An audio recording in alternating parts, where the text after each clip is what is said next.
ပိဿတိစုချတဲ့ပတ်စံလေးနဲ့ဆွဲကြိုးလေးတကုံလှုပ်တယ်ဆွဲကြိုးလေးကအိတ်ကရွှေစည်းက18000တစ်ချက်သားတက်မသားဆွဲကြိုးလေးဘယ်မှာပတ်စံမရှိတော့ရဲ့ဆိုအဲ့ဆွဲကြိုးလေးကိုရောင်းဖို့လုပ်ကျွန်တော်ကလေးနားမှမလဲမပေးနိုင်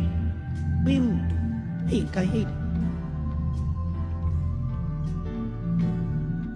ဒါပေမဲ့ကျွန်တော်ဖေဖေဘလို့မှရှိသမျှမြေတွေရောအကုန်ရောင်းပြီးစုဆောင်းထားတာဒီဆွဲကြိုးလေးမှမရောက်လည်းမရောက်ဖေဖေကျွန်တော်အိတ်နေတော့တနာပါချက်ပြီးစားဆွဲကြိုးလေးနဲ့အစားတူကျွန်တော်ရွှေပဲဒါပဲတည်တယ်ဟောငါဆွဲကြိုးရှိသေး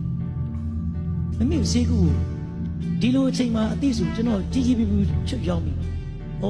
နောင်တအဲ့နေညတားတယ်ဒီနေ့ညမမေနဲ့အိတ်နေကျွန်တော်ဖေနဲ့ပဲဒါအဖေကိုချက်အချက်မောင်မေရဘာလို့လဲတားရင်မိနာစေးစော်တွေနန်းတာအချက်တားလေမျက်နှာပြက်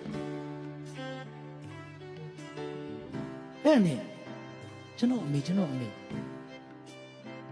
ဖေဖေကိုကိုရွှေလို့ခေါ်တယ်ဖေဖေငင်နာမည်ကကိုချစ်ရွှေကိုရွှေအသာစေးစော်နန်းတဲ့အဲ့ရေစေးကိုရေချိုးလို့မရတန်ရှိတွေပါလို့စပင်းမို့ကျွန်တော်တို့အမတယောက်ရှိတယ်တချင်းဆိုတယ်မပူလာစမ်းနဲ့ကောင်းတန်ရှိလို့ပဲအုံးစီတွေပါလေငါသားစေးစော်နန်းလို့ငါနဲ့မိတ်ချင်ဘူးလေတန်ရှိတွေပါလို့ရှိအဲ့ချိန်မှာကျွန်တော်မသိဘူးအမေကဆိုလိုကော့တက်လို့ကတော့နောက်ဆုံးစီအသက်ကယ်စီထိုးနေသိမှမသိအမေမြန်မာဆိုလို့ဖေဖေတို့အန်ဆွဲတွေဒီမှာဖွက်ဖွက်ထားကျွန်တော်ကတွေ့ပြီးတော့အဲ့စီဟာဆေးပလင်းလေးကလေပင်းအရှိလေးနေပြလှတာအမေသွားပြအမေကမြင်ကြည့်သူ့နောက်ဆုံးအခြေအနေကိုသိသွားနေရှာအဲ့မှာဒါပေမဲ့အားလုံးစိတ်ဆင်းရဲမှာဆိုလို့မပြောရှာကျွန်တော်မသိကြတာခလေးဘာမှမသိအဲ့အမေဒီမှာအမေထိုးတဲ့ဆေးပလင်းလေးလှလိုက်တာအမေရဲ့ဆိုဩလှတော့တတ်တာတာဘောသားရဲ့ကောင်းတာဒါပေမဲ့အမေသိတယ်နောက်ဆုံးစီးထိုးနေရအမေသိတယ်အင်းတရှိရီလို့အမေတန်းရှိနေတာရဲ့စီးစော်ဒီမနန်တော့ပါဘူးသားရဲ့ဖေဖေကလည်းသိတယ်သူနောက်ဆုံးအချိန်မှာကျွန်တော်ငငယ်လေးတဲ့အဖေနဲ့အမေချားမှာအေးပြီးဖေဖေတို့မေမေတို့တန်ဖို့တီကိုကောက်ပြီးအောင်ရုပ်သားငငယ်လေးတင်ပေးတာ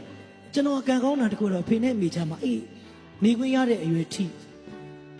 တွင်တင်ဆုံးမမှုအိတ်ချာလေးတွေမှာနေခွင့်ရခဲ့တယ်အော်ထားတော့ဒါပေမဲ့ကျွန်တော်စေးစုံတယ်လို့အိတ်ချင်ပြီးဖေးနဲ့ဒီဘက်ဘေးမှာအိတ်တော့ညကြတော့ဖေဖေကမေကိုတနာလို့ဖေနဲ့မေချာလေးတွေမှာဂရင်စေးရုံကဂရင်လေးနှလုံးဆက်ပြီးအလဲမှာထားပြီးအိတ်အဲ့ဒါကိုအိတ်ရလို့တော့ဖေဘက်ကိုခွအိတ်မေလည်းတွေ့ရဒီဘက်ကိုကြော